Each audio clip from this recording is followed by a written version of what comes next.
మీరు చూస్తున్నది పల్నాడు జిల్లా పెదకూరుపాడు గ్రామంలో రాష్ట్ర అభ్యుదయ రైతు పురస్కార గ్రహీత ప్రకృతి రైతు మరియు ప్రజా కవి దర్శి శేషారావు గారిది. వారు సేంద్రియ వ్యవసాయ విధానంలో సాగు చేస్తున్న మిరపక్షేత్రంలో సమగ్ర సస్యరక్షణలో భాగంగా రసం పీల్చు పురుగులను అదుపు చేయుటకు అంతర పంటలు నాటుతున్నారు. ఏ రకాలు అంతర పంటలు నాటుతున్నారో వారి మాటల్లోనే తెలుసుకుందాం.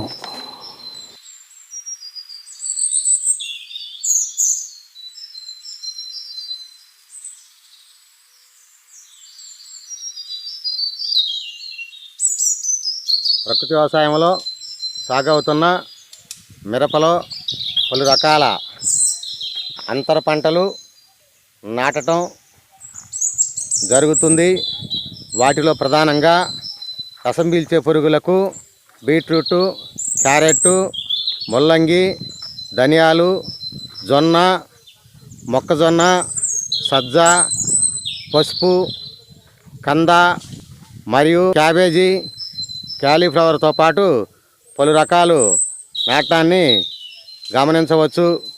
ఈ నాటడం వల్ల మిరపను ఆశించే పచ్చదోమ, తెల్లదోమ, పూతలో పురుగు తగ్గటానికి అవకాశం ఉంది. దీనివల్ల మంచి దిగుబడి రావడానికి కూడా ఛాన్సెస్ ఉన్నాయి.